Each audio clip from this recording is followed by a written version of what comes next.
College प्रशासन के इस फैसले से साफ पता चलता है कि उन्हें छात्रों की कितनी परवाह है। इसलिए यह भूख हड़ताल जो पिछले 4 दिनों से चल रही है अब वो अनिश्चित काल तक चलेगी। जा खड़ा हर लड़का हर लड़की, खाना तो क्या पानी की एक बूंद तक।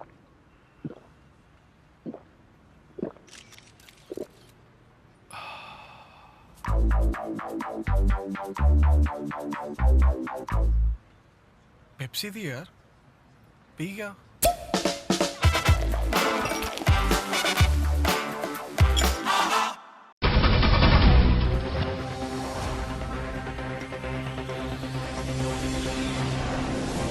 पंजाब में हो रही प्राइवेट स्कूलों द्वारा लूट खसूट को लेकर मोगा में दूसरी बार स्कूली बच्चों के पेरेंट्स ने इकट्ठे होकर एक रैली का आयोजन किया और मांग की गई कि प्राइवेट स्कूलों द्वारा एडमिशन फीस, किताबें, यूनिफॉर्म की लूट की जा रही है, इसको बंद किया जाए। पिछले दिनों मोगा के जिला शिक्षा अधिकारी द्वारा मोगा जिले के 250 से ऊपर प्राइवेट स्कूलों को लेकर एक सर्कुलर भी जारी किया गया था, लेकिन प्राइवेट स्कूलों पर उसका कोई असर नहीं हुआ। प्राइवेट स्कूलों की लूट जारी है। यह रोष मार्च मोगा के नेचर पार्क से शुरू होकर बाजारों में होता हुआ हया के चौक पर जाकर पहुंचा और वहां जिला शिक्षा अधिकारी का पुतला फूका गया। बच्चों के पेरेंट्स ने सभी प्राइवेट स्कूलों को चेतावनी दी है कि अगर इन स्कूलों द्वारा की जा रही धक्केशाही बंद नहीं हुई तो पेरेंट्स इस संघर्ष को और तेज करेंगे। इस मौके पर मोगा की सामाजिक संस्थाओं के अहदेदारों ने भी हिस्सा लिया और सरकार से मांग की गई कि वह प्राइवेट स्कूलों की ओर ध्यान दें और जो लूट हो रही है उसे बंद किया जाए।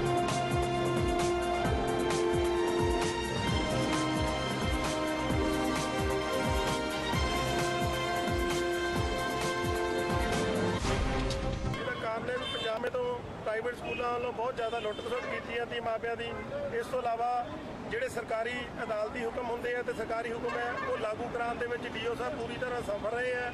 ਭਾਵੇਂ ਕਿ ਸਾਡੇ ਸੰਘਰਸ਼ ਤੋਂ ਬਾਅਦ ਵੱਖ-ਵੱਖ ਤਰ੍ਹਾਂ ਦੀਆਂ ਲੈਟਰਾਂ ਜਾਰੀ ਕਰਤੀਆਂ, ਸਰਕਾਰ ਪ੍ਰਾਈਵੇਟ ਸਕੂਲਾਂ ਨੂੰ ਹਦਾਇਤਾਂ ਜਾਰੀ ਕਰਤੀਆਂ, ਪਰ ਜਿਹੜਾ ਸਿੱਟਾ ਉਹ ਜ਼ੀਰੋ ਨਿਕਲਿਆ। ਨਾ ਹੀ ਕਿਸੇ ਹਰ ਸਾਲ ਜਿਹੜਾ ਦਾਖਲਾ ਫੀਸਾਂ ਹੈਗੀਆਂ ਸਕੂਲਾਂ ਵੱਲੋਂ ਲਈਆਂ ਜਾਂਦੀਆਂ, ਜਿਹੜੀਆਂ ਕਿਤਾਬਾਂ ਹੈਗੀਆਂ ਉਹ ਸਕੂਲਾਂ ਦੇ ਕੈਂਪਸ 'ਚ ਵੇਚੀਆਂ ਜਾਂਦੀਆਂ, ਕਿਤਾਬਾਂ ਦੇ ਵਿੱਚ ਵੀ ਲੁੱਟ ਹੁੰਦੀ ਹੈ, ਹਰ ਪਾਸੇ ਲੁੱਟ ਹੋ ਰਹੀ ਹੈ। ਪਰ ਜਿਹੜਾ ਡੀਓ ਸਾਹਿਬ ਵੱਲੋਂ ਇਹ ਲਾਗੂ ਕਰਾਉਣ ਦਾ ਜਿਹੜਾ ਕੰਮ ਹੈਗਾ ਉਹਦੇ ਵਿੱਚ ਬਿਲਕੁਲ ਜ਼ੀਰੋ ਰਿਜ਼ਲਟ ਨੇ। ਇਹ ਮਿਲੀ ਭਗਤ ਦਾ ਸ਼ੰਕਾ ਜ਼ਾਹਰ ਹੁੰਦੀ ਹੈ। ਇਸ ਕਰਕੇ ਸਾਰੇ ਸ਼ਹਿਰ ਵਾਸੀਆਂ ਸਮਾਜ ਸੇਵੀ ਸੰਸਥਾਵਾਂ ਵਿੱਚ ਰੋਸ ਸੀਗਾ ਤਾਂ ਉਹਨਾਂ ਨੇ ਇਹਨਾਂ ਦੇ ਡੀਓ ਦਾ ਪੁਤਲਾ ਫੂਕਿਆ। ਜੇ ਭਵਿੱਖ ਦੇ ਵਿੱਚ ਵੀ ਜਿਹੜਾ ਹੈਗਾ ਇਹ ਨਾ ਇਹਨਾਂ ਨੇ ਕੋਈ ਕਾਰਵਾਈ ਕੀਤੀ ਪ੍ਰਾਈਵੇਟ ਸਕੂਲਾਂ ਤੇ ਤਾਂ ਇਸ ਤੋਂ ਵੀ ਵੱਡਾ ਰੋਸ ਪ੍ਰਦਰਸ਼ਨ ਕੀਤਾ ਜਾਊਗਾ, ਸੰਘਰਸ਼ ਨੂੰ ਹੋਰ ਤੇਜ਼ ਕੀਤਾ ਜਾਊਗਾ। ਜਿਵੇਂ ਕਿ ਡੀਓ ਸਾਹਿਬ ਨੂੰ ਨੇ ਲੈਟਰਾਂ ਇਸ਼ੂ ਕੀਤੀਆਂ, ਉਹਦੇ ਤੇ ਕੋਈ ਕਾਰਵਾਈ ਨਹੀਂ ਹੋਈ, ਤੁਸੀਂ ਡੀ ਸਾਹਿਬ ਨੂੰ ਇਹਦੇ ਬਾਰੇ ਅਸੀਂ ਡੀਸੀ ਸਾਹਿਬ ਨਾਲ ਵੀ ਗੱਲ ਕੀਤੀ, ਪਰ ਉਹ ਜਿਹੜੀ ਹੈਗੀ ਹੈ ਉਹਨਾਂ ਦੀ ਗੱਲਾਂ ਬਾਤਾਂ ਤੋਂ ਇਹ ਜ਼ਾਹਰ ਹੁੰਦਾ ਹੈ ਡੀਓ ਸਾਹਿਬ ਗੱਲਾਂ ਬਾਤਾਂ ਨਹੀਂ ਸਾਰ ਰਹੇ ਆ। 1.5 ਮਹੀਨਾ ਹੋ ਗਿਆ ਕੋਈ ਵੀ ਐਕਸ਼ਨ ਨਹੀਂ ਲਿਆ ਗਿਆ। ਇਸ ਕਰਕੇ ਜਿਹੜੀ ਮਿਲੀ ਭੁਗਤ ਦੀ ਸ਼ੰਕਾ ਸਾਫ਼ ਜ਼ਾਹਰ ਹੁੰਦੀ ਹੈ, ਕੋਈ ਵੀ ਕਾਰਵਾਈ ਨਹੀਂ ਹੋਈ ਉਹਨਾਂ ਵੱਲੋਂ। भाई मामला ये है कि ਜਦੋਂ ਇੱਕ ਬੱਚੇ ਦੀ ਇੱਕ ਵਾਰ ਸਕੂਲ ਵਿੱਚ ਐਡਮਿਸ਼ਨ ਹੋ ਚੁੱਕੀ ਹੈ ਤਾਂ ਹਰ ਸਾਲ ਬਾਰ-ਬਾਰ ਐਡਮਿਸ਼ਨ ਲੈਣ ਦਾ ਕੀ ਮਕਸਦ ਹੈ? ਠੀਕ ਹੈ ਜੀ। ਫਿਰ ਨਜਾਇਜ਼ ਫੀਸਾਂ ਵਸੂਲਦੀ ਹੈ, ਗਵਰਨਮੈਂਟ ਵੱਲੋਂ ਕੀ ਫੀਸ ਅਪਰੂਵਡ ਹੋਈ ਹੈ ਔਰ ਹਰ ਸਾਲ ਦੁੱਗਣੀਆਂ ਤਿੱਗਣੀਆਂ ਫੀਸਾਂ ਲੈ ਰਹੇ ਹੈ। ਇਸ ਤੋਂ ਇਲਾਵਾ ਜਿਹੜੀ ਕਿਤਾਬਾਂ 500 ਜਾਂ 700 ਰੁਪਏ ਮਿਲਣੀਆਂ ਚਾਹੀਦੀਆਂ ਮੈਂ ਉਹ 5-5000 ਰੁਪਏ ਦਾ ਸਾਡੇ ਉੱਪਰ ਇਹ ਬੋਝ ਪਾ ਰਹੇ ਹੈ। ਸੋ ਇਹਨਾਂ ਦੇ ਹਰ ਸਾਲ ਜਿਹੜੀ ਐਡਮਿਸ਼ਨ ਲੈ ਕੇ ਇੱਕ ਗਰੀਬ ਮਾਪਿਓ ਨੂੰ ਇਹ ਬਹੁਤ ਤੰਗ ਕੀਤਾ ਜਾਂਦਾ ਹੈ, ਜਿੰਨਾ ਕਿ ਅਸੀਂ ਸਾਡੇ ਸਾਰਿਆਂ ਨੂੰ ਬਲਕਿ ਅਸੀਂ ਵਿਰੋਧ ਕਰਦੇ ਇਸ ਚੀਜ਼ ਦਾ। ਬਿਲਕੁਲ ਕਿਹੜੇ ਸਕੂਲ 'ਚ ਬੱਚੇ ਤੁਹਾਡੇ ਪੜ੍ਹ ਰਹੇ ਆ? ਭਾਈ ਆਰਕੇ ਸਕੂਲ। ਤੇ ਕੀ ਕਾਰਨ ਆਪਾਂ ਨੂੰ ਪ੍ਰਾਈਵੇਟ ਸਕੂਲਾਂ 'ਚ ਬੱਚੇ ਪਾਣੇ ਪੈਂਦੇ? ਸਰਕਾਰੀ ਸਕੂਲ ਜਿਹੜੇ ਪੰਜਾਬ ਸਰਕਾਰ ਹੈ ਉਹਨਾਂ ਵੱਲੋਂ ਕੋਈ ਵੀ ਧਿਆਨ ਨਹੀਂ ਦਿੱਤਾ ਜਾਂਦਾ ਸਕੂਲਾਂ ਦੇ ਉੱਪਰ, ਸਕੂਲਾਂ ਦੀ ਕੁਆਲਿਟੀ ਦੇ ਉੱਪਰ, ਸਕੂਲਾਂ ਦੇ ਟੀਚਰ ਦੇ ਉੱਪਰ ਕਿ ਵੀ ਆਪਣੇ ਬੱਚਿਆਂ ਦਾ ਮਤਲਬ ਕਿ ਸਹੀ ਤਰੀਕੇ ਨਾਲ ਉਹਨਾਂ ਨੂੰ ਸਿੱਖਿਆ ਦੇ ਪਾਉਣ। ਇਸ ਕਰਕੇ ਮਾਪਿਆਂ ਦੀ ਮਜਬੂਰੀ ਹੁੰਦੀ ਹੈ ਉਹਨਾਂ ਨੂੰ ਪ੍ਰਾਈਵੇਟ ਸਕੂਲ ਵਿੱਚ ਦਾਖਲਾ ਦੇਣਾ ਤੇ ਪ੍ਰਾਈਵੇਟ ਸਕੂਲ ਵਾਲੇ ਇਸ ਚੀਜ਼ ਦਾ ਬੜਾ ਫਾਇਦਾ ਉਠਾਉਂਦੇ ਆ ਤੇ ਮਾਪਿਆਂ ਨੂੰ ਮਤਲਬ ਕਿ ਮਜਬੂਰ ਕਰਦੇ ਆ ਨਜਾਇਜ਼ ਫੀਸਾਂ ਦੇਣ ਦੇ ਲਈ, ਕਿਉਂਕਿ ਉਹਨਾਂ ਨੂੰ ਪਤਾ ਹੈ ਕਿ ਇਹ ਇਸ ਤਰ੍ਹਾਂ ਦਾ ਕੋਈ ਰਾਸ਼ਨ ਤਾਂ ਹੈ ਨਹੀਂ ਕਿ ਜਿਹੜਾ ਤੁਸੀਂ ਹੋਰ ਕਿਸੇ ਦੁਕਾਨ ਤੋਂ ਲੈ ਲਾਂਗੇ। ਇਹ ਸਾਰਿਆਂ ਦੀ ਆਪਸੀ ਮਿਲੀ ਭਗਤ ਹੈ ਜਿਸ ਦਾ ਫਾਇਦਾ ਉਠਾਉਂਦੇ ਆ।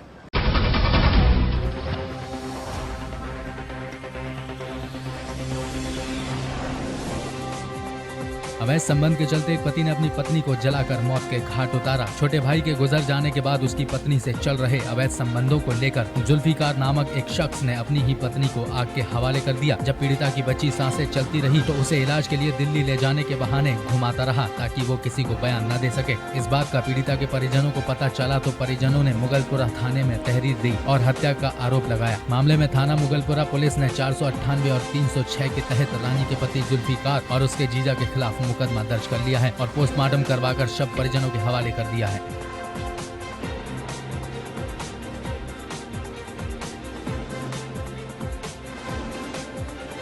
तो वहाँ पुलिस मौजूद थी और टुटियाँ कटी पड़ी थी। वहाँ हमारी भतीजी नहीं थी। हमारी भतीजी ने इंस्पेक्टर ने कहा कि वो यहाँ से ना इलाज कर दिया, दिल्ली गए। तो मैंने कहा हम दिल्ली भेजेंगे इनको। हमने अपने भावाजी को, भतीजों को भेजा। तो फिर थोड़ी देर बाद इंस्पेक्टर ने फ़ोन करा कि वो इस पार हो गई, उनको बुला लो, दिल्ली नहीं जाए। तो दिल्ली जब हम गए तो ये आराम से लेकर आए हमारी भतीजों को एम्बुलेंस में, बिल्कुल सुखड़ी में। इनको कोई खौफ नहीं था, ये हंसते हुए आ रहे थे। तो मैंने बुरा भला वहाँ गया तो मैंने उसको लाश को नहीं उतरने दिया एम्बुलेंस में से। फिर पुलिस वालों को बुलाया, पुलिस वालों ने लाश घर भेज दिया पोस्टमार्टम को। कोई पुलिस हमारे साथ एक्शन नहीं ले रही थी। आपने कितने लोगों के खिलाफ मुकदमा दर्ज कराया? हमने 2 आदमियों को कराई है, मगर हम करा रहे थे, मगर हमसे पुलिस ने कहा कि बात एक ही है, इन्हें जल के मरे या कोई लगा केस वही लगा। आपके मुताबिक जो है किस किस ने जलाया उनको? आपके भतीजे? कम से कम 4-5 लोगों ने जलाया है। सोनिया ने, और जुल्फकार ने, शमसुल कमर ने और शाहिद ने। किस कारण जलाया है? कि मिट्टी का तेल डाल के आग लगाई है, बिल्कुल भयानक तरीके से। जलाया किस वजह से?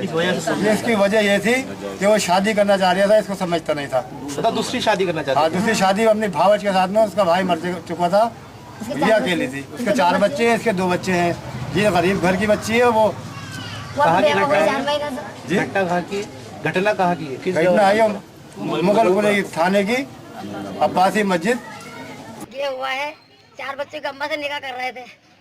बेवा हुई है 4 महीने से भावच रान घर में। मेरे बच्चे ने मना करा, उसको पकड़ के बांध के जला दिया, बिल्कुल कोला कर दिया। अब निकाह की तैयारी हो रही थी। कब जलाया है? कल जलाया। कहाँ पर? मुगलपुरे में जलाया। ये मुरादाबाद में मुगलपुरे में अब्बासी वाली मस्जिद कने। जलाने के बाद उसको ले गए अस्पताल। यहाँ पे फोन आया कि पड़ोस में तो फोन आया, हमने कहा भैया इस नंबर पर लोड करो, फोन कहाँ का है? फोन उनके घर का था, तुम्हारी बच्ची स्ट्रोक से जल गई, उसको अस्पताल ले गए। हमने कहा अच्छा। बोलो कौन सा हॉस्पिटल? यहाँ से ना इलाज कर दिया, सिविल से दिल्ली ले गए। हमने दिल्ली की तैयारी करी तो पता चला कि वो गाड़ी आ रही लौट के, दिल्ली मत जाओ, हमने टिकट फेर दिए। अब जब गाड़ी आ गई तो लोंडे की हमारी पुटलियाँ बंधी हुई उसमें रखी गाड़ी में, और दूल्हा भी उतर के भाग गया और जेठ भी उतर के भाग गए। जब से लापते थे। पुलिस में आपने रिपोर्ट दर्ज कराई? हमने रिपोर्ट की। जब हमने अपने बच्चे को देखा नहीं कितना जली, हम तो जिंदा पकाए थे, जिंदा है कि वो। जब हमने अपने बच्चे की पुटलियाँ देख ली तो फिर हम 12 बजे रात की रपट लिखवाई। सबने कहा रपट लिखवा, अब इसमें कुछ नहीं रहा लौंडिया में। पुलिस ने क्या करा वहाँ पर? पुलिस ने तो कुछ नहीं करा। पुलिस अगर करती तो हम रामपुर को क्यों लाते हैं? कितने लोगों के खिलाफ आपने FIR कराई है? हमने 2 के कराई है, बस और उन्होंने लिखी दो कि हम तो सबकी बताई थी। सास का नाम प्यारी है, ससुर का नाम लियाज है, और एक जेठ का नाम शाहिद है, एक जेठ का नाम कमर आलम है, शमसुल कमर।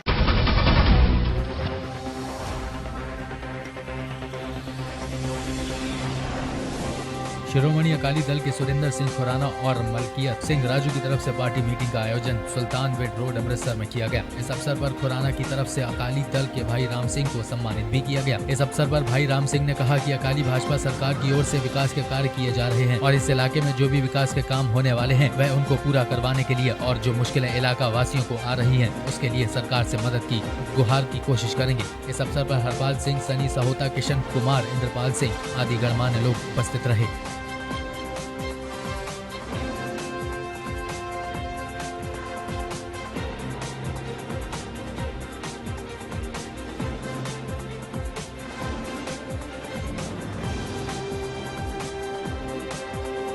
ਅੱਜ ਇੱਥੇ ਮੀਟਿੰਗ ਰੱਖੀ ਗਈ ਹੈ ਸਰਦਾਰ ਜੋਗਿੰਦਰ ਸਿੰਘ ਜੀ, ਸਰਦਾਰ ਮਲਕੀਤ ਸਿੰਘ ਜੀ ਰਾਜੂ ਜੀ, ਸਰਦਾਰ ਸੁਰਿੰਦਰ ਸਿੰਘ ਜੀ ਖੁਰਾਨਾ ਸਾਹਿਬ ਔਰ ਇਹਨਾਂ ਦੇ ਸਾਰੇ ਪ੍ਰੇਰਨਾ ਤੇ ਉਦਮ ਦੇ ਨਾਲ ਅੱਜ ਇੱਥੇ ਇਹਨਾਂ ਨੇ ਆਪਣੇ ਮਹੱਲੇ ਦੇ ਵਿੱਚ ਬਹੁਤ ਵੱਡੀ ਮੀਟਿੰਗ ਕੀਤੀ ਹੈ। ਮੈਨੂੰ ਹੁਕਮ ਹੋਇਆ ਸੀ ਕਿ ਮੈਂ ਇੱਥੇ ਆ ਕੇ ਇਹਨਾਂ ਦੇ ਦਰਸ਼ਨ ਕਰਾਂ ਔਰ ਜੋ ਇਲਾਕੇ ਦੀਆਂ ਦੁੱਖ ਤਕਲੀਫਾਂ ਨੇ, ਜੋ ਇਲਾਕੇ ਦੇ ਕੰਮ ਹੋਣ ਵਾਲੇ ਨੇ, ਉਹਨਾਂ ਦੇ ਨਾਲ ਸਾਰੀ ਜਾਣਕਾਰੀ ਲੈ ਕੇ ਹਾਸਲ ਕਰਕੇ ਸਰਕਾਰ ਤੱਕ ਜਿਹੜੀਆਂ ਨੇ ਉਹ ਪਹੁੰਚਾਉਣੀਆਂ ਨੇ। ਔਰ ਮੈਂ ਸਭ ਤੋਂ ਇਹਨਾਂ ਦਾ ਧੰਨਵਾਦੀ ਹਾਂ ਕਿ ਇਹਨਾਂ ਨੇ ਸਾਰੀ ਅੱਜ ਬਹੁਤ ਵੱਡੀ ਮੀਟਿੰਗ ਕਰਵਾਈ ਹੈ। ਮੈਂ ਸਮਝਦਾ ਹਾਂ ਕਿ ਇਸ ਵੇਲੇ ਸ਼੍ਰੋਮਣੀ ਅਕਾਲੀ ਦਲ ਤੇ ਭਾਰਤੀ ਜਨਤਾ ਪਾਰਟੀ ਦੀ ਜਿਹੜੀ ਸਰਕਾਰ ਪੰਜਾਬ ਦੇ ਵਿੱਚ ਬਣੀ ਹੋਈ ਹੈ ਔਰ ਜਿਹੜੀਆਂ ਉਹਨਾਂ ਦੀਆਂ ਨੀਤੀਆਂ ਨੇ, ਜੋ ਉਹਨਾਂ ਨੇ ਇਸ ਵੇਲੇ ਡਿਵੈਲਪਮੈਂਟ ਦਾ ਕੰਮ ਕੀਤਾ ਹੋਇਆ ਜਾਂ ਕਰ ਰਹੇ ਆ, ਔਰ ਜੋ ਸਰਕਾਰ ਨੇ ਇਸ ਵੇਲੇ ਗਰੀਬਾਂ ਦੇ ਵਾਸਤੇ, ਪੰਜਾਬ ਦੇ ਲੋਕਾਂ ਦੇ ਵਾਸਤੇ ਜਿੰਨੀਆਂ ਸਹੂਲਤਾਂ, ਜਿੰਨੀਆਂ ਸਕੀਮਾਂ ਲਾਗੂ ਕਰ ਦਿੱਤੀਆਂ, ਉਹ ਸਾਰੀਆਂ ਲੋਕਾਂ ਤੱਕ ਪਹੁੰਚਾਉਣ ਵਾਸਤੇ, ਲੋਕਾਂ ਨੂੰ ਦੱਸਣ ਵਾਸਤੇ ਇਹ ਸਾਰੀਆਂ ਮੀਟਿੰਗਾਂ ਕੀਤੀਆਂ ਜਾ ਰਹੀਆਂ ਨੇ। ਕਿਉਂਕਿ ਅੱਜ ਜਿੱਥੇ ਬੁਢਾਪਾ ਪੈਨਸ਼ਨ ਹੈ, ਉੱਥੇ ਨੀਲੇ ਕਾਰਡ ਹੈ, ਉੱਥੇ ਗਰੀਬਾਂ ਨੂੰ ਕਣਕ ਜਿਹੜੀ ਹੈ ਉਹ ਕਣਕ ਤੇ ਆਟਾ ਦਾਲ ਸਾਰਾ ਉਹ ਜਿਹੜੀਆਂ ਸਰਕਾਰ ਦੀਆਂ ਸਕੀਮਾਂ ਨੇ ਉਹ ਦੇ ਕਰਕੇ ਲੋਕਾਂ ਨੂੰ ਸਹੂਲਤ ਵੱਧ ਤੋਂ ਵੱਧ ਦਿੱਤੀ ਜਾ ਰਹੀ ਹੈ। ਸੋ ਅੱਜ ਦੀ ਮੀਟਿੰਗ ਦਾ ਮੇਨ ਜਿਹੜਾ ਹੈਗਾ ਉਹ ਇਹੀ ਹੈ। ਸੋ ਮੈਂ ਬਹੁਤ ਬਹੁਤ ਧੰਨਵਾਦੀ ਹਾਂ ਇੱਥੇ ਆ ਕਰਕੇ ਔਰ ਸਾਰਿਆਂ ਦੇ ਦਰਸ਼ਨ ਕਰਕੇ। ਜਿਹੜੇ ਇਹਨਾਂ ਦੇ ਕੰਮਕਾਰ ਹੋਣ ਵਾਲੇ ਹੋਣਗੇ ਉਹ ਸਾਰੇ ਸਰਦਾਰ ਸੁਖਬੀਰ ਸਿੰਘ ਜੀ ਬਾਦਲ ਔਰ ਸਰਦਾਰ ਬਿਕਰਮ ਸਿੰਘ ਜੀ ਮਜੀਠੀਆ ਜੋ ਸਾਡੇ ਮਾਝੇ ਦੇ ਸਾਰੇ ਇੰਚਾਰਜ ਨੇ, ਸਾਡੇ ਮਾਝੇ ਦੇ ਜਰਨੈਲ ਨੇ ਔਰ ਮੁੱਖ ਮੰਤਰੀ ਸਾਡੇ ਮਾਨਯੋਗ ਸਰਦਾਰ ਪ੍ਰਕਾਸ਼ ਸਿੰਘ ਜੀ ਬਾਦਲ, ਉਹਨਾਂ ਦੇ ਧਿਆਨ ਵਿੱਚ ਲਿਆ ਕਰਕੇ ਇਹ ਸਾਰੇ ਜਿਹੜੇ ਇਹਨਾਂ ਦੇ ਕੰਮ ਰਹਿੰਦੇ ਡਿਵੈਲਪਮੈਂਟ ਦੇ ਉਹ ਵੀ ਸਾਰੇ ਕੰਮ ਜਿਹੜੇ ਆ ਉਹ ਕਰਵਾਏ ਜਾਣਗੇ। ਸੋ ਮੈਂ ਬਹੁਤ ਬਹੁਤ ਧੰਨਵਾਦੀ ਹਾਂ ਇਹ ਸਾਰੇ ਪ੍ਰਬੰਧਕ ਵੀਰਾਂ ਦਾ।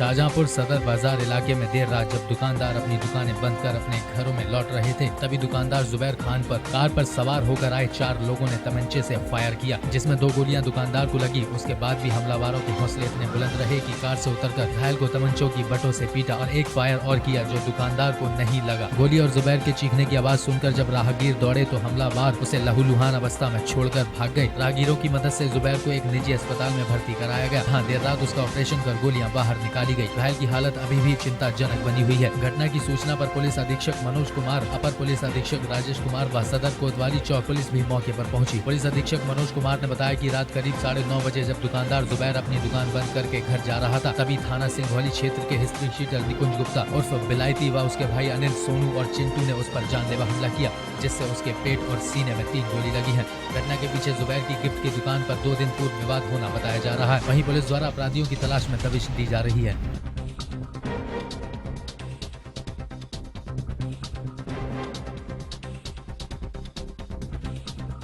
ये 4 भाई होते, क्या नाम है, पहले से खड़े हुए थे वहाँ पर और एकदम से मारना पीटना शुरू कर दिया। मारते मारते गिर गया वो, उसका पैर में फिर फ्रैक्चर है मेरा ख्याल। डॉक्टर साहब से भी बातचीत हुई है। निकुंज गुप्ता उर्फ बिलायती और एक अनिल गुप्ता उर्फ कल्लू, एक सोनू है, सोनू कुमार और एक चिंटू, जो 4 भाई थे। पहले सरिये से मारा, सरिये से मारते मारते गिर गए, फिर बाद में एक गोली मारी राइफल की। हाँ, इससे पहले एक बार लड़ाई इनने पेट्रोल पंप पे मारा था। इसके ऊपर एक केस चल रहा है और एक केस रोज़े में चल रहा है इसके ऊपर का है। करीब 35 साल इसकी एज है। ये दुकान बंद करके घर जा रहा था तो इनका कहना है कि 4 लोग, इसमें निकुंज गुप्ता जो थाना सिंधौली का रहने वाला है, अपने 3 भाइयों के साथ कार से आया, पहले मारपीट करी और उसके बाद गोली मारी जो इनके पेट में लगी है। इनको एडमिट कराया गया है और इनका सर्जरी चल रही है, अभी खतरे से बाहर हैं फ़िलहाल। और अभी दबिश जारी है। जो इन्होंने बताया, जिन लोगों के नाम बताए हैं, उनके घर पर, ठिकानों पर दबिश जारी है। बहुत जल्दी गिरफ्तार हो जाएंगे लोग। और अभी तहरीर अभी आई नहीं है, जैसी तहरीर आएगी मुकदमा पंजीकृत हो जाएगा।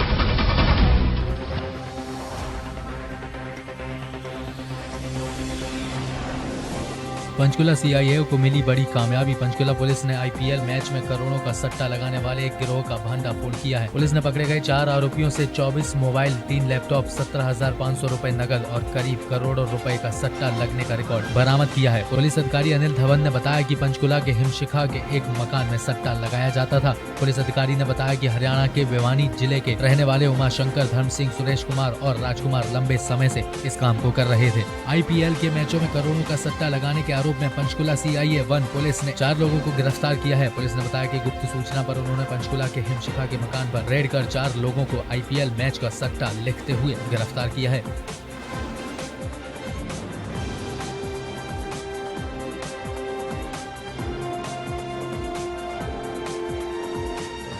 कल दिनांक 1/5 को हमारी अपराध शाखा नंबर 1 के इंचार्ज को एक गुप्त सूचना प्राप्त हुई थी कि हिमशिखा के पिंजौर के मकान नंबर 135 में कुछ लोग जो है आईपीएल के क्रिकेट मैच के का सट्टा लगा रहे हैं। तो इस सूचना के ऊपर उन्होंने उस मकान नंबर 135 पर रेड किया। वहां से उन्हें 4 आदमी मिले, उमाशंकर, राजकुमार, सुरेश कुमार और धर्म सिंह। उन चारों को उन्होंने वहां काबू किया। उनसे करीब 28 मोबाइल जो हैं बरामद हुए और एक अटैची के अंदर टर्मिनल के साथ सेट करके 14 मोबाइल उसमें से उन्होंने लगा रखे थे। और इसके अलावा टीवी वहाँ पर मौजूद था। और उनका जो रजिस्टर था, हिसाब किताब था, और उनसे 17,000 रुपये नगद बरामद भी हुए। तो उस कमरे का जो था मकान जो है 135 नंबर, उसमें IPL के सट्टे, क्रिकेट सट्टे का कारोबार वो कर रहे थे।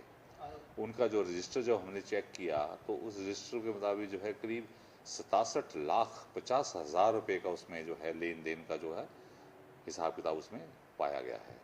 कहाँ के रहने वाले हैं ये चारों? ये चारों के चारों जो ये इनमें से एक मकान तो मकान का मालिक है, मकान उसका अपना है, भिवानी के रहने वाले हैं। चारों के चारों वैसे भिवानी के ही हैं। इनमें से जो 3 बंदे हैं, सुरेश है और धर्म सिंह है, उमाशंकर, ये ब्रह्म कॉलोनी भिवानी, और राजकुमार जो है शास्त्री नगर रेलवे कॉलोनी के पास जो है भिवानी में, वहाँ के रहने वाले हैं। ये कितने समय से चल रहा था ये कुछ? ये करीब 1 माह से ये काम कर रहे थे। जब से ये शुरू हुआ, IPL शुरू हुआ है, तो ये यही काम कर रहे थे।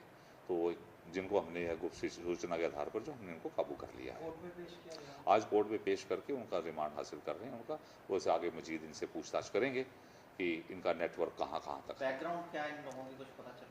बैकग्राउंड अभी जो है इन्वेस्टिगेशन जो है रिमांड दे करके आगे हम जारी रखेंगे इसकी। इसमें जो भी आउटकम आएगी, जो आएगा, तो आप लोगों को बता देंगे।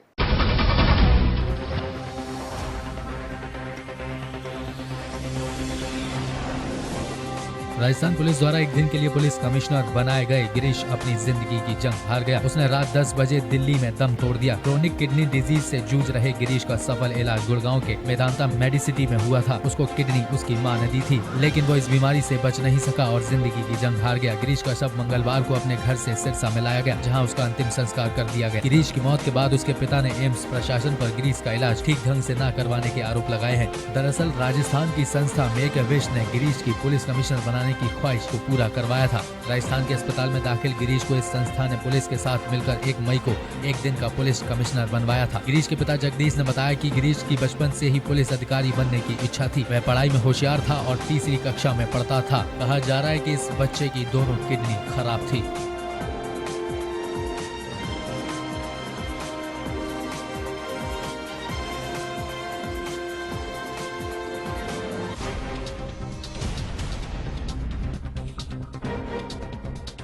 40 लाख रुपए तुम वहाँ लगा सकते हो, तो यहाँ तुम लगा नहीं सकते। अब क्यों लाए हो बच्चे को यहाँ पे?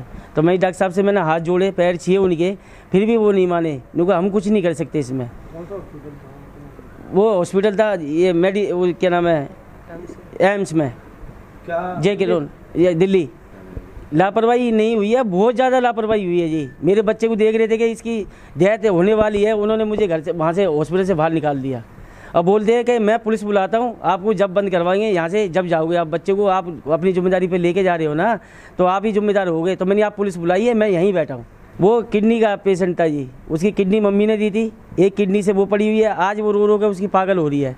आज मेरी बच्चे की चिता जली हुई है सामने, देख लो आप। ये देखो साहब, जयपुर बनाया था उसे, 1 मई को बनाया था, पुलिस कमिश्नर बनाया था उसे। उसकी बाकायदा सारी फोटो निकाली उसकी, और अब उसके लिए जो सपना पूरा करना चाहता था, तो उसका सपना उन्होंने मिट्टी में मिला दिया। ये एम्स वालों की गलती है, सबसे बड़ी गलती उनकी है। जो डॉक्टर साहब, बच्चे की डॉक्टर किस लिए होता है कि बच्चे की जान बचाए।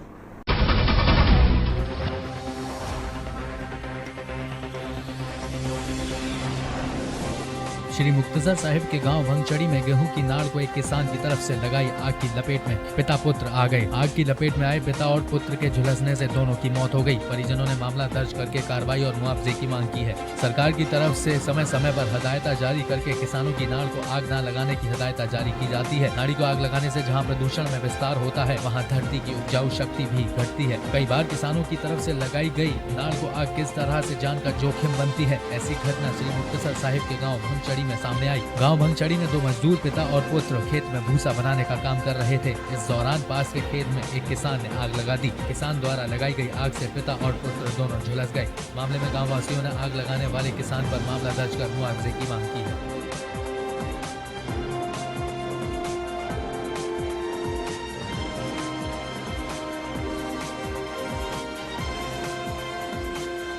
मेरे डैडी से मेरा भरा जमीन बटन गए सी और तूड़ी ते गए सीगे, तूड़ी सिर लैनी सी ते जमीन कड्ढन गए सीगे ते गुआंढियां ने अग ला दी ਬਾਅਦ ਹੀ ਅੱਗ ਦੀ ਲਪੇਟ 'ਚ ਆ ਗਏ ਸੀ। ਬਾਹਰ ਨਿਕਲ ਦਾ ਮੌਕਾ ਨਹੀਂ ਮਿਲਿਆ। ਗੁਰਦਾਸ ਸਿੰਘ ਤੇ ਇਸ ਕਰਕੇ ਅੱਗ ਲੱਗੀ। ਗੁਰਦਾਸ ਸਿੰਘ ਤੇ ਗੁਰਦਾਸ ਸਿੰਘ ਇਕਬਾਲ ਸਿੰਘ ਕਿੱਲੇ ਵਾਲੀ ਇਹਨਾਂ ਨੇ ਆ ਖੇਤ ਚੱਕ ਲਾਈ। ਇਹ ਨਾੜ ਨੂੰ ਅੱਗ ਲੱਗੀ ਹੈ ਜੀ, ਤੇ ਜਿਹੜੀ ਕੋਈ ਨੁਕਸਾਨ ਹੋਇਆ ਜਿਵੇਂ ਜੋ ਵੀ ਬਣਦੀ ਕਾਰਵਾਈ ਹੈ ਉਹ ਅਸੀਂ ਕਰ ਰਹੇ ਹਾਂ, ਤੇ ਜੋ ਵੀ ਕੋਈ ਕਾਰਵਾਈ ਹੋਊਗੀ ਉਹ ਅਸੀਂ ਕਾਰਵਾਈ ਕਰ ਰਹੇ ਹਾਂ। ਇਹਦੇ ਵਿੱਚ 2 ਬੰਦੇ ਸੀ, ਪਿਓ ਪੁੱਤ ਜੀ ਆਪਣੇ, ਤੇ ਉਹ ਅੱਗ ਦੀ ਲਪੇਟ ਵਿੱਚ ਆ ਕੇ ਉਹਨਾਂ ਦੀ ਮੌਤ ਹੋ ਗਈ ਹੈ, ਜਿਨ੍ਹਾਂ ਦੀ ਕਾਰਵਾਈ ਅਸੀਂ ਫਰੀਦਕੋਟ ਗੁਰੂ ਗੋਬਿੰਦ ਸਿੰਘ ਕਾਲਜ ਕਰਵਾ ਰਹੇ ਹਾਂ। ਹਾਂਜੀ, ਉਹਨਾਂ ਦੇ ਅੱਗ ਨਾਲ ਜ਼ਿਆਦਾ ਝੁਲਸ ਗਏ ਸੀ ਜੀ, ਤੇ ਉਹਦੇ ਕਰਕੇ ਉਹਨਾਂ ਦੀ ਮੌਤ ਹੋ ਗਈ। ਹਾਂਜੀ, ਦੋਨਾਂ ਦੀ, ਪਿਓ ਪੁੱਤ ਦੀ। औसतन बड़े लोगों को साल में 2 से 3 बार सर्दी जुकाम होता है, जबकि बच्चों को 8 से 12 बार। सर्दी जुकाम से सुरक्षा के लिए अपनाएं हमदर्द जोशीना। दूसरे ब्रांड्स के विपरीत इसका हर्बल मिश्रण सर्दी खांसी से दे आराम बिना सुस्ती लाए। ठंड या बारिश में सर्दी खांसी के शुरुआती लक्षणों पर अपने बच्चे को जोशीना पिलाएं, जो उसे रखे सर्दी खांसी से एक कदम आगे। तो अपने परिवार को दें जोशीना की सुरक्षा। ये था मेडिफेक्स हमदर्द जोशीना के लिए।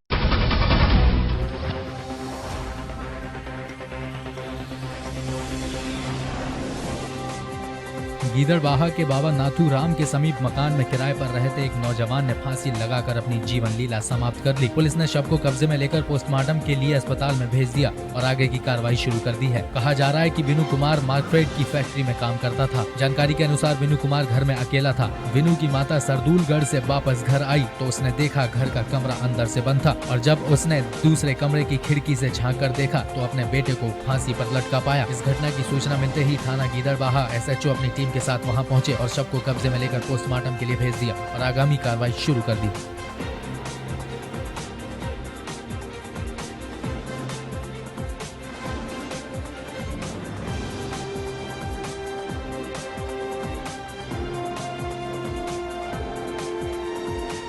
ਕੁਛ ਨਹੀਂ, ਬਸ ਮੰਮੀ ਸਾਡੇ ਕੋਲੇ ਜਾ ਰਹੇ ਸੀ ਉੱਥੇ ਪਿੰਡ ਸਰਦੂਲਗੜ੍ਹ, ਤੇ ਕੋਈ ਕੰਮ ਸੀ ਉਹਨਾਂ ਨੂੰ ਬੈਂਕ ਦਾ ਡਾਕਖਾਨੇ ਦਾ। ਵੀਨੂ ਨੇ ਆਪ ਹੀ ਭੇਜਿਆ ਸੀ ਵੀ ਤੁਸੀਂ ਆਹ ਵਾਲਾ ਕੰਮ ਕਰਵਾਇਆ ਹੋ, ਮੈਨੂੰ ਉਹ ਹੈ ਵੀ ਮੈਨੂੰ ਚਾਹੀਦੇ ਆ ਜਿਹੜੇ ਕਾਗਜ਼ ਤੁਸੀਂ ਲੈ ਕੇ ਆਓਗੇ। ਤੇ ਬਾਅਦ 'ਚ ਫਿਰ ਬਸ ਕੱਲ੍ਹ ਦਾ ਪਰਸੋਂ ਜਦੋਂ ਬੈਂਕ ਵਾਲਾ ਕੰਮ ਕਰਵਾ ਕੇ ਆਏ, ਮੰਮੀ ਦੀ ਗੱਲ ਹੋਈ ਇਹਨਾਂ ਨਾਲ, ਵੀਨੂ ਦੇ ਬੈਂਕ 'ਚ ਵੀ ਆਇਆ 10 ਸਾਢੇ 10 ਵਜੇ ਫੋਨ। ਉਸ ਤੋਂ ਬਾਅਦ ਦੁਪਹਿਰ ਨੂੰ ਵੀ ਹੋਈ ਹੈ ਗੱਲ, ਤੇ ਉਸ ਤੋਂ ਬਾਅਦ ਕੱਲ੍ਹ ਜਦੋਂ ਫੋਨ ਮਿਲਾਇਆ ਤੇ ਉਹਨਾਂ ਨੇ ਚੱਕਿਆ ਨਹੀਂ, ਰਿਸੀਵ ਨਹੀਂ ਕੀਤਾ, ਉਹਨਾਂ ਨੇ ਕੋਈ ਡਰ ਨਹੀਂ ਕੀਤੀ। ਕੱਲ੍ਹ ਦੇ ਫੋਨ ਲੱਗੇ ਨਹੀਂ, ਕੁਛ ਵੀ ਨਹੀਂ, ਕੋਈ ਕਲੇਸ਼ ਨਹੀਂ ਸੀ, ਕੋਈ ਗੱਲ ਨਹੀਂ। ਇਹ ਵੀਨੂ ਕੁਮਾਰ ਨਾਂ ਦਾ ਨੌਜਵਾਨ ਲੜਕਾ ਹੈਗਾ ਸੀ, ਮਾਰਕਫੈਡ ਦੇ ਵਿੱਚ ਇੱਥੇ ਗਿੱਦੜ ਵਿੱਚ ਬਤੌਰ ਕਲਰਕ ਜੌਬ ਕਰਦਾ ਸੀਗਾ। ਇਹ ਰਹਿਣ ਵਾਲਾ ਸਰਦੂਲਗੜ੍ਹ ਦਾ, 8-9 ਮਹੀਨੇ ਤੋਂ ਇੱਥੇ ਜੌਬ ਤੇ ਲੱਗਿਆ ਸੀਗਾ। ਇਹਦੇ ਨਾਲ ਇਹਦੀ ਮਦਰ ਇੱਥੇ ਕਿਰਾਏ ਤੇ ਮਕਾਨ ਲੈ ਕੇ ਖੇਤੂਰਾਮ ਪਾਰਕ ਦੇ ਸਾਹਮਣੇ ਗਲੀ 'ਚ ਰਹਿੰਦੇ ਸੀਗੇ। 3-4 ਦਿਨ ਤੋਂ ਇਹਦੀ ਮਦਰ ਜਿਹੜੀ ਆ ਆਪਦੇ ਪਿੰਡ ਸਰਦੂਲਗੜ੍ਹ ਗਈ ਸੀ, ਇਹ ਪਿੱਛੋਂ ਇਕੱਲਾ ਸੀ। ਇਹ ਪਰਸੋਂ ਤੋਂ ਲੈ ਕੇ ਇਹਨੇ ਫੋਨ ਨਹੀਂ ਚੱਕਿਆ। ਫਿਰ ਉਹ ਅੱਜ ਵਾਪਸ ਪੇਰੈਂਟਸ ਆਏ ਆ, ਜਦੋਂ ਆਸੇ ਪਾਸੋਂ ਸਮੈਲ ਆਉਂਦੀ ਸੀ ਮਕਾਨ 'ਚੋਂ, ਉਹਨਾਂ ਨੇ ਫਿਰ ਦਰਵਾਜ਼ਾ ਖੋਲ੍ਹ ਕੇ ਵੇਖਿਆ ਤੇ ਬਾਰੀ ਥਾਰੀ ਅੰਦਰ ਵੇਖਿਆ ਕਿ ਉੱਥੇ ਇਹਨੇ ਫਾਹਾ ਲਿਆ ਸੀਗਾ। ਫਿਰ ਅਸੀਂ ਅੰਦਰੋਂ ਕੁੰਡੀਆਂ ਤੋੜ ਕੇ ਉਹਦੀ ਲਾਸ਼ ਕਬਜ਼ੇ 'ਚ ਲਈ ਹੈ, ਉਹਦਾ ਵੀਡੀਓਗ੍ਰਾਫੀ ਕਰਾਈ ਹੈ, ਫੋਟੋਗ੍ਰਾਫੀ ਕਰਾਈ ਹੈ। ਉਹਦੇ ਭਰਾ ਦੀਪਕ ਕੁਮਾਰ ਦੇ ਬਿਆਨ ਤੇ ਜਿਹੜੀ ਅਸੀਂ ਕਾਰਵਾਈ 174 CRPC ਕਰ ਰਹੇ ਹਾਂ।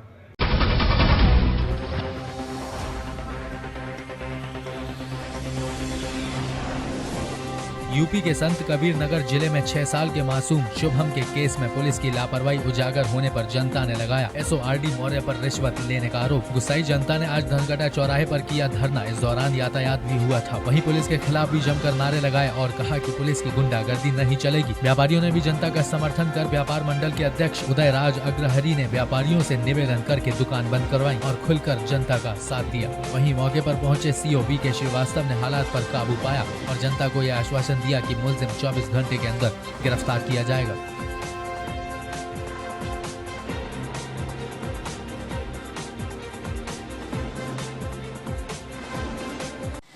इसमें जो है आरडी मौर्य जो है पैसा लेके छीटा कसी कर रहे हैं इधर से उधर मामले को जो है दफा करने में। उसी के विरोध में हम लोग ऐसा किए हैं, करना पड़ता है।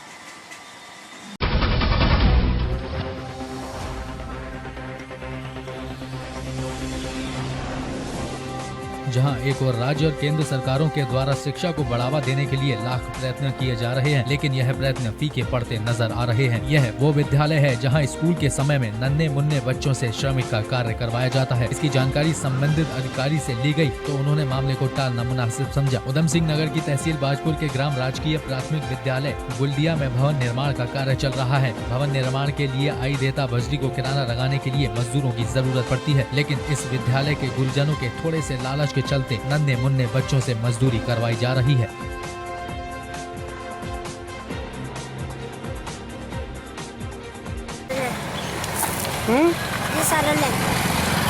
कौन सी क्लास में पढ़ते हो तुम?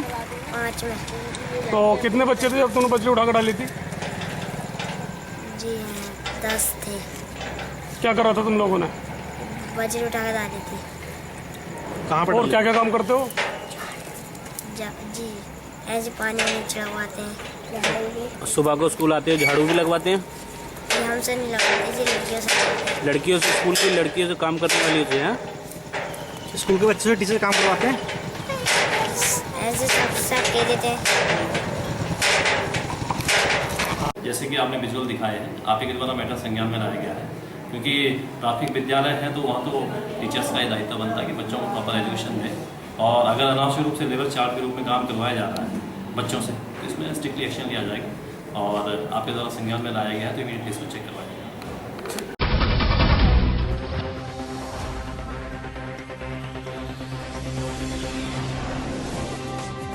हिसार जिले में लोकसभा व विधानसभा स्तर पर निगरानी कमेटी की कार्यकारिणी का गठन किया गया। इस कमेटी के द्वारा स्थानीय लोगों की समस्याओं का निपटारा किया जाएगा, यह कहना है बीजेपी पार्टी की निगरानी कमेटी के अध्यक्ष मनदीप मलिक का। हिसार की लोक निर्माण विभाग विश्राम गृह में भाजपा नेता मनदीप मलिक ने बताया कि निगरानी समिति का काम जिले में भ्रष्टाचार, कानून अव्यवस्था व आम लोगों की समस्याओं तथा सरकार द्वारा जारी की गई स्कीमों को जन जन तक पहुँचाना है और उन्हें लागू करवाना है। इसके अलावा कमेटी के अध्यक्ष मनदीप मलिक ने कहा कि कमेटी सीएम विंडो में आई शिकायतों का 31 मई तक निपटारा करवाने का हर संभव प्रयास किया जाएगा। उनका कहना है कि जब से हरियाणा बना है ऐसा पहली बार हुआ है कि इस तरह कमेटी का गठन किया गया हो।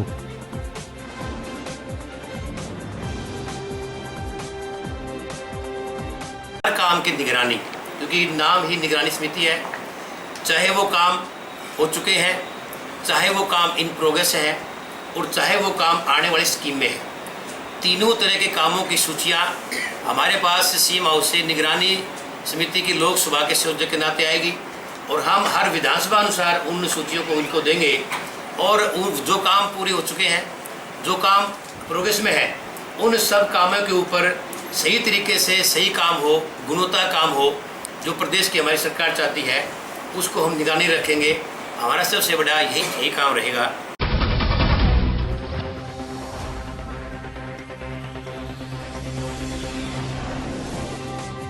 जाट आरक्षण संघर्ष समिति के राष्ट्रीय अध्यक्ष यशपाल मलिक ने कैथल में जाट समाज की मीटिंग को संबोधित करते हुए कहा कि जिस तरह से सरकार ने आरक्षण को लेकर अभी तक कोई नोटिफिकेशन जारी नहीं किया है और जाटों के ऊपर दमन चक्र चलाया जा रहा है, बेगुनाह लोगों पर झूठे मुकदमे बनाकर उन्हें गिरफ्तार किया जा रहा है। सरकार ने आरक्षण के दौरान शहीद हुए लोगों के लिए मुआवजे व सरकारी नौकरी की घोषणा की थी, लेकिन अभी तक उस पर कोई कार्रवाई नहीं हुई। इन सब तमाम मांगों को लेकर पूरे देश भर से जाट समाज के लोग 10 मई को दिल्ली में जंतर मंतर पर अपनी मांगे सरकार के सामने रखेंगे और 1 दिन का धरना प्रदर्शन करेंगे। वहीं जो लोग जाट समाज को बदनाम करने की कोशिश व नाप शनाप बयानबाजी कर रहे हैं, उन लोगों के खिलाफ सरकार कार्रवाई करे और उन्हें गिरफ्तार करे। ये कहना जाट आरक्षण संघर्ष समिति के राष्ट्रीय अध्यक्ष यशपाल मलिक का है।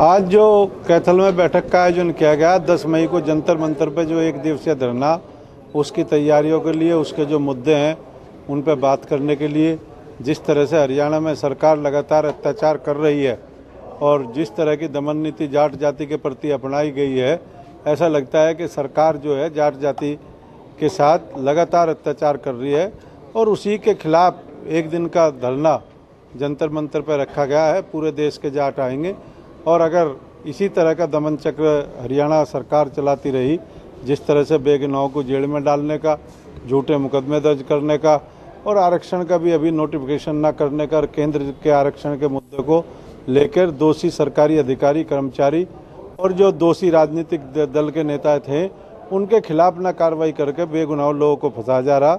इसी को लेकर आज बैठक की जा रही। 10 तारीख को जंतर मंतर पर धरना होगा और उसके बाद वहीं से भविष्य की रणनीतियों का भी ऐलान होगा, जिसके लिए आज एक बैठक का आयोजन किया गया और इसके बाद जो है आगे की रणनीति 10 मई को जंतर मंतर पर तय होगी।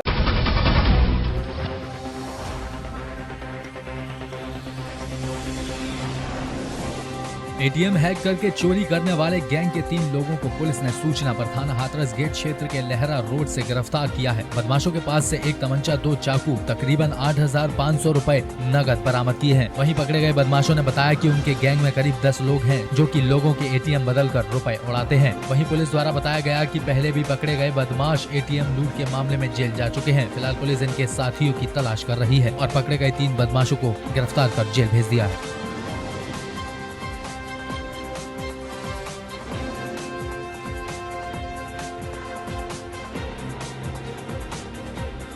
जो कोई पैसे लगा ले वो यस दवाए ना, उसकी जगह नो मार दो तो नेक्स्ट देर और थोड़ी देर नो मार फिर जब तक नहीं कैंसिल हो जब तक वो कैंसिल होगा नहीं, जब तक नो मार वो करोगे ना तो कैंसिल नहीं होगा।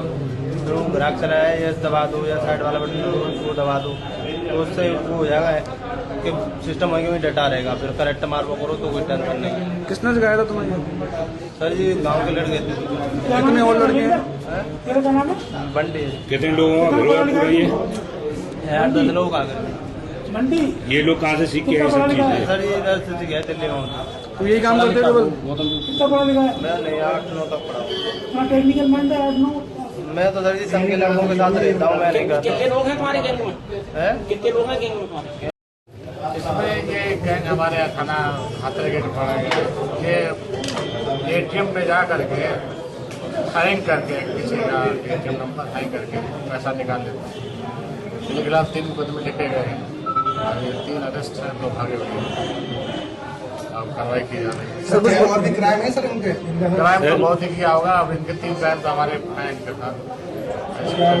ये पूरा पुराना किसी से बेचना। इस गैंग तक कैसे पहुंचे आप साहब? अब सूचना तंत्र है पुलिस की। नहीं, पुलिस की क्या ऐसी क्या सूचना थी? पूरे लोग ये दिल्ली से सीख के आए हैं? नहीं, ये पहले से था हैंग करके इस तरह कर रहे हैं। तो हमारे KP सिंह अपने टीम के साथ कुछ बरामदगी हुई है? 3 इनाम पत्र लिखे गए हैं। ये पकड़े गए हैं। बंटी भोरा अजब सिंह के पकड़े गए हैं। कहाँ चली गई? फ्रिज में देखा, यहाँ भी नहीं है। छत पे वहाँ होगी।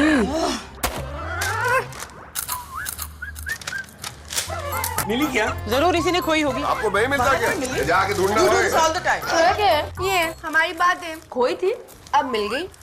बात अरे मैं तो कितनी सारी बातें करती हूँ। कुरकुरे अब कई नए अंदाज में तो मिली ना कुरकुरे के साथ फैमिली फ्री।